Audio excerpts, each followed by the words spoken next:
People who have been standing by watching this unfold and have great insights into what happened and what may happen. First up here on set with me, former senior advisor to the Liberal Ontario governments of Dalton McGuinty and Kathleen Wynne, Dan Moulton. He's now a partner with Crestview Strategy. Shakir Chambers is a vice president at Oyster Group. He worked in Prime Minister Stephen Harper's office before becoming a policy advisor to the International Trade Minister. And back here in studio next to Dan is Kathleen Monk. She's the former director of communications to the late Jack Layton. She's now the principal owner of Monk & Associates. And Hannah Thibodeau is a former news anchor, now an executive communications officer at Global Public Affairs. What a day, what a day, what a day. Can't say it enough, Dan. Okay, look, I think there is some salient stuff to take from Dominic LeBlanc. I don't think it appears the Prime Minister is going to, on the precipice of announcing anything, unless caucus changes his mind dramatically, though I'm not sure of the possibility of that happening. What did you take from what the Minister said, and the fact the Prime Minister wasn't next to him making those remarks? Yeah, you know, I think Dominic LeBlanc's appointment is a very clear attempt to pour water on a house that Chrystia Freeland set on fire this morning, right? I mean, like, things have been chaotic throughout the day, and his appointment, I think, helps to bring some stability in the room at caucus tonight. He is well admired by all of the members in that room. He's well liked by all the members in that room. And I think his appointment is meant to reassure them that the government can carry on with business as usual. That seems to be where the Prime Minister's office wants to take things right now, is to send a reassuring message that he will continue to be Prime Minister, that they will carry on with the business of governing, and they'll get to the other side of the holiday season and attempt at another reset. This is not the day they were planning, right? I think we've got to be clear about that. They intended to see Chrystia Freeland introduce a fall economic statement this afternoon. They intended to shuffle their cabinet on Wednesday of this week and reset before the holidays. Chrystia Freeland made sure that wouldn't be possible for them today. She really sees the narrative after being fired by the Prime Minister on Friday. And so, you know, they're in a bit of a mode of try and right the ship, try and stabilize the environment that they're in. And Dominic LeBlanc, as finance minister, helps to do that, helps them to survive through the night. It is not going to be easy sledding for them in the days ahead. I'm not trying to diminish that. No, I think that's a good point. But getting through tonight is sort of, I think, the priority right now. It feels very much, as Dan says, like getting through the night, right? Like, I don't know what kind of long-term plan this is. I don't know what this does to quell anything in even the medium to long-term, Kathleen, but it does feel like a way to just sort of like plug the holes for another 12 hours. Stabilize, make sure the markets don't freak out too much. He's well known and liked throughout caucus. He came out with a very strong message saying he's going to focus on cost of living, managing the public finances, which was key, and obviously dealing with the crisis with Trump in terms of the tariffs.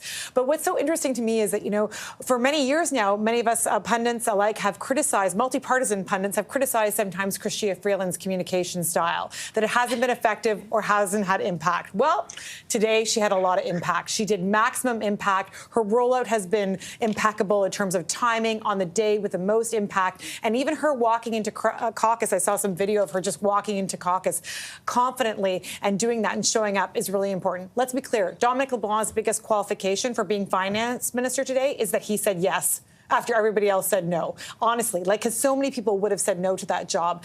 And when you think about why Chrystia Freeland did what she did today, I actually think with clear eyes in a few days, we might actually look at the fall economic update and say, actually, it wasn't as gimmicky as they say. There's $17 billion of new business investment in that fall economic update. That's something that you think that people like the Business Council or other business community people would wrap their arms around, wanting that investment. I think it's largely a political decision on hers, that she is right now making that distance, creating that schism between her and the Prime Minister, setting herself up for a leadership run. She's got her book being released in February of next year. I mean, this is how you do it if you want to separate yourself from somebody. You have to do it dramatically, that you have been basically glued at the side. But she was fired, for the last. To be clear, on Friday, like the reporting had been that she had clearly raised the specter of too much spending. Like, whether you want to argue it's worth it or not, she did not want to present a $61.9 billion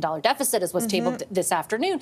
And then she got fired on Friday, told she would be, offered a different cabinet position, and then also told you've got to table that document you didn't really love on Monday. I know. Yeah. We made all sorts of crazy analogies about in the green room about how that could happen. But I do think that she is making a political play here for leadership, and I think that she thinks she can do it. And I think that this is the way that she does this.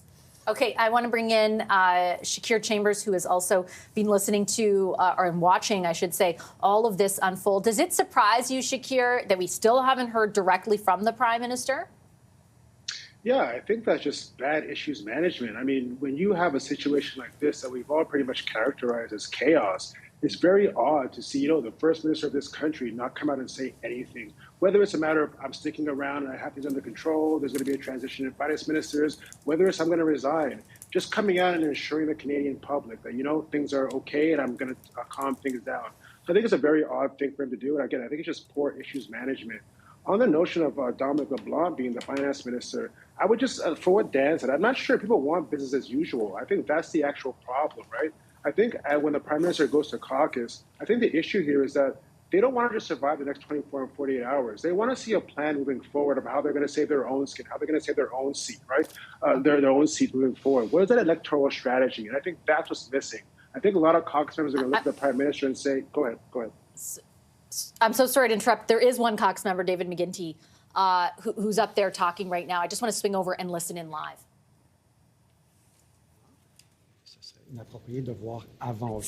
Inappropriate to have before today. It's a matter of hard work together, and we will do that and come out of it. In what sense is the Liberal Party united under Justin Trudeau? At least 8 MPs today have called for him to resign, and his deputy prime minister. It would always be a mistake to underestimate the Liberal Party of Canada. What about the Prime Minister? How does the Prime Minister address this? Mr. Trudeau has asked Ms. Freeland to support him for last year. What do you think about his ask to change? It's the prerogative of the Prime Minister Do you think he's to decide who can be in cabinet and who can't be in cabinet. And what about Mr. Carney? Would you like him to come in? Mr. Carney would be terrific if he would step up and run for a seat and become a member of Parliament and serve the Canadian people. Is Trudeau running? But does he need to? Mr. Carney would make a terrific contribution to take for the Canadian people. We need as many what do you good make people. of the fact that We he make hasn't? as many good. We need as many good people as possible in elected public service today. It's very difficult to recruit good people. What do you make of the fact that he hasn't done that?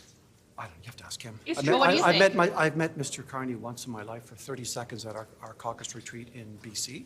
I've never had a discussion with him. Where there will be hard discussions in caucus? Is it difficult? I have not even gone in the room yet. Do you think that Mr. Trudeau should remain Prime Minister? I think that Mr. Trudeau is the leader of the Liberal Party of Canada and the Prime Minister of Canada, and we'll see what happens in the next few days. It's up to him.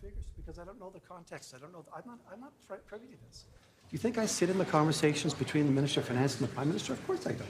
Do you think I know what took place in these? Of course I don't. And I shouldn't know. I'm not a member of Cabinet. You're saying Carney Any more than I would actually take the discussions I hold in camera on a top secret basis on security and intelligence and share it with somebody else. I wouldn't do that. You're saying Carney would run for office in a position he wouldn't be comfortable with him being appointed in the cabinet. That's up to Mr. Carney. Sir, do you think the Prime Minister is hurting the Liberal Party's reputation?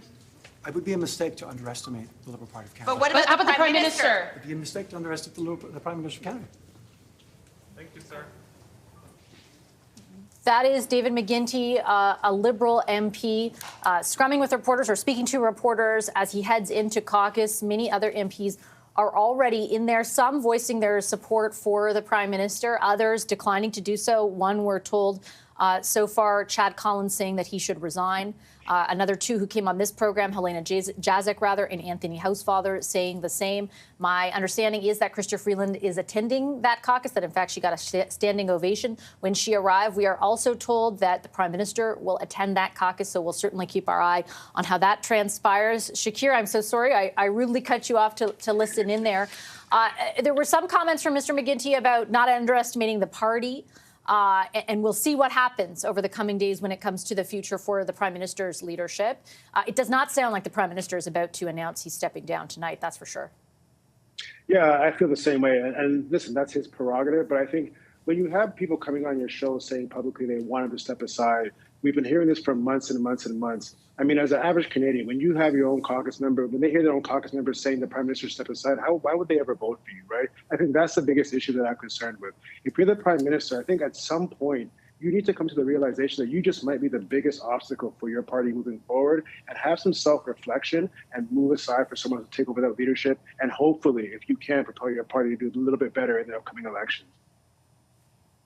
For some reason, it seems like, I mean, I guess the fact that we haven't heard from the Prime Minister yet, Hannah, is, I don't know, maybe we can interpret that as a sign of the seriousness or significance with which they view their resignation. Like, I think a lot of the time when we don't hear a response, it's because, you know, maybe this issue isn't necessarily one regular Canadians are talking about. I'm not sure that's the case today. Like I'm saying, like in general, right? Sure. I think today, based on I'm sure we're all getting texts from people who don't pay any attention to politics who are like, is the Prime Minister responding? Like, people understand what went down today, which is why I guess I am confused that he's not talking directly to Canadians. I think it's because, and I come back to what I've been saying earlier today, is that they were shocked with what Chrystia Freeland did today.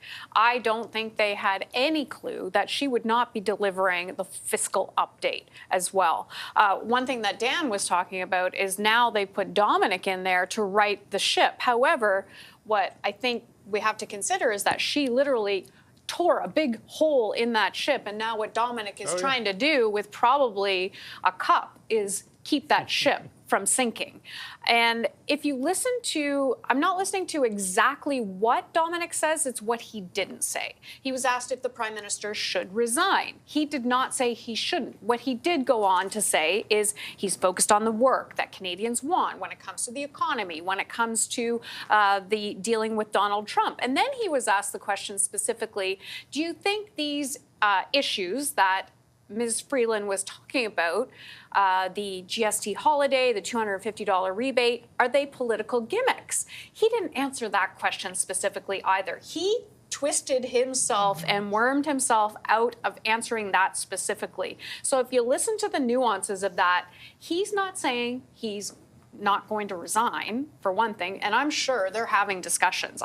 He and Dominic, he's not saying unequivocally that he's not going to resign, but I would be highly doubtful that Dominic LeBlanc would say, oh, he should or anything like that. Absolutely. But like, yeah, I take your if point. he knew that, you know, he's not, he would come out and say that. Yeah, nobody said it explicitly. Exactly. But he did, you know, he did, as you point out, say they're focused on the work ahead.